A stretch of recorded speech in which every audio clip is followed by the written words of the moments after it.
Welcome.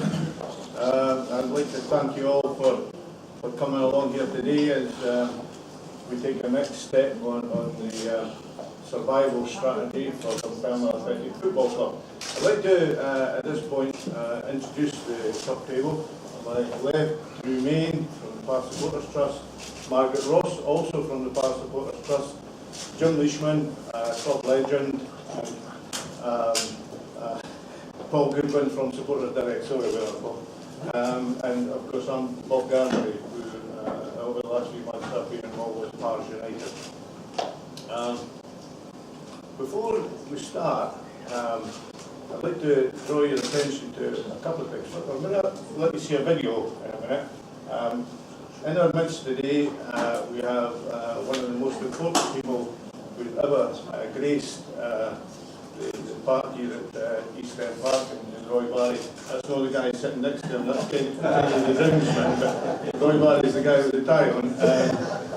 And we'd just like you to watch this video now, and it'll give you a little bit of a flavour of what we're just setting out to do today.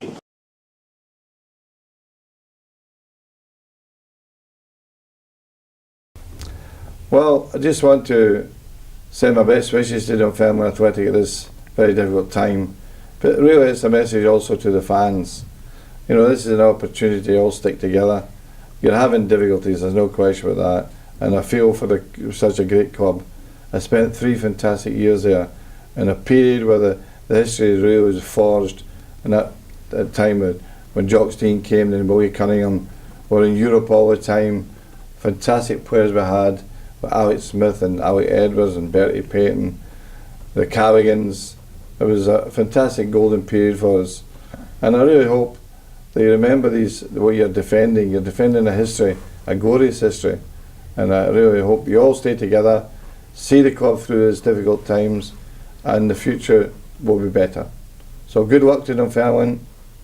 Had a great times there. Roy Barry, there's another great player I forgot about. So good luck.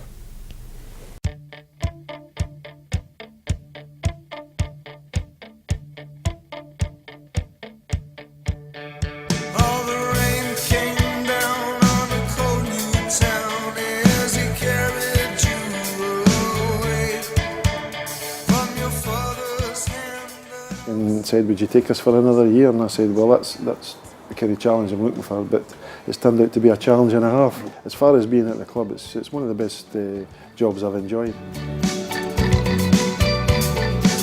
We're going through a difficult time, but the town's behind us now, and it's great for the community that we're doing so well.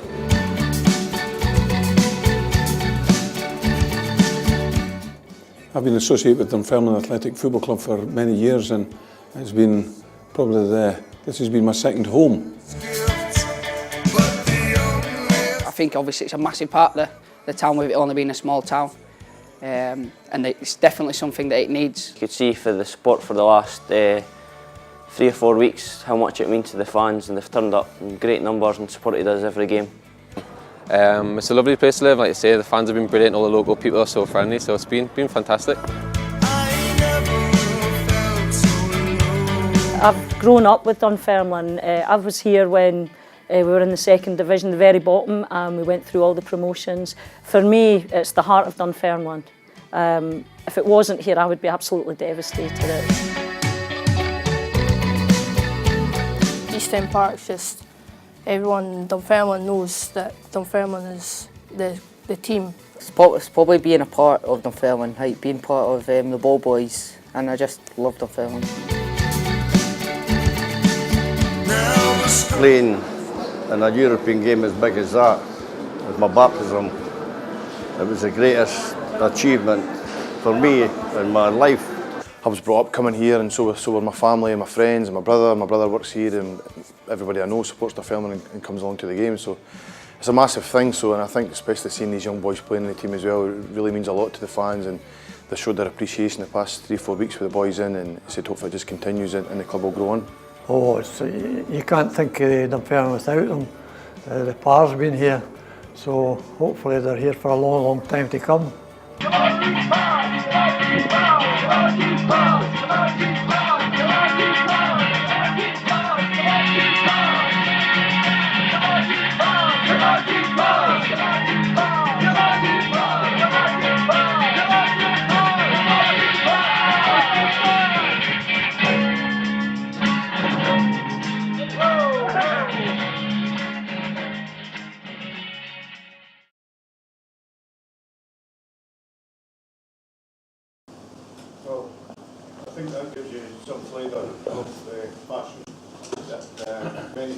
have for our football club. We have a track record of supplying Manchester United with its managers, and many other things that we should be proud of. And the key for us now is how do we go forward from the current problems that we're facing and into the future. And what type of future do we want to create for the Dunfermline Athletic Football Club? Over the last few weeks, it's definitely been all hands to the pump and a Save the Pars programme.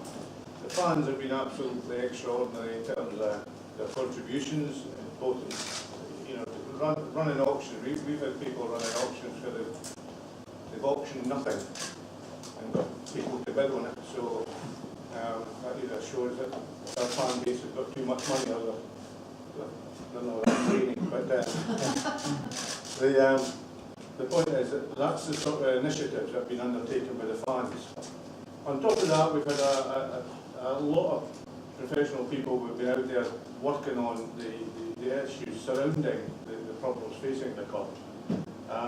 Since October of last year, it's been obvious that something major had to be done in order to secure the future of Dunfermline Athletic Football Club. And many groups were vying to bring together the different strands of how we were going to save the club and take it forward. On April the 1st, we came together as Pars United. If I could make any comment to any group who are talking about saving a football club anywhere else in the country, try not to pick April the 1st as the day that you have your first meeting.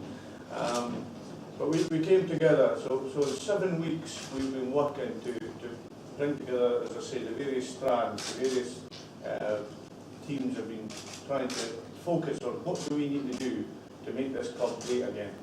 But the one thing that has been absolutely central to all of that work has been the fact that we cannot do it without the fans. Jock's team said that this is a great game, but without the fans, it's nothing. And that is the absolute truth. So the Pars Supporters Trust, with the help of Supporters Direct, have been coordinating many of the efforts of the fan base with regard to how are we going to raise the necessary funds to be able to work with others to buy the club from the administrator. And that's really where we are now. We're moving from the Save the Pars phase to the Buy the Pars phase. We have an event which we've organised tonight in the Alhambra here in Dunfermline. And I'd just like to say thank you to Bill Fletcher, the owner of the Alhambra, who's allowing us free access to that venue. And tonight we're hoping that hundreds of Dunfermline fans will turn out and join us in understanding what our plan is for the club. And that plan revolves around, obviously we need to get some money in. It goes without saying, if you're trying to buy a club back from administration, you have to supply some funds to someone. We're well on the way to reaching our target, but we need to garner more support, and we need to have the fans and the patrons, as we're referring to them, working together to achieve the target. Tonight we will lay out in some detail the issues that are facing the club, the issues that we need to resolve, and we will talk with the fans. We will try to answer their questions about where we are and where we are going forward. The ultimate goal of this football club is to be a viable, sustainable, community-owned club. That community is a broad community. It's not just a community of Dunfermline. It's all Pars fans, wherever they may be. And that's the target of today, is really to start the ball rolling on that. So that's the background. We're quite happy to take any questions that you've got regarding the way forward. At this point, I'd just like to say one final thank you to all the young players of Dunfermline Athletic Football Club who, as we all know, were unsuccessful in retaining our League One status on Sunday. They did a great job. They are legends already, and they'll be with us next year. And we plan to give them the support they need to take this club right back to the top division in Scotland. So thank you very much for listening. As I say, we're here to answer your questions about the way forward for Dunfermline Athletic Football Club.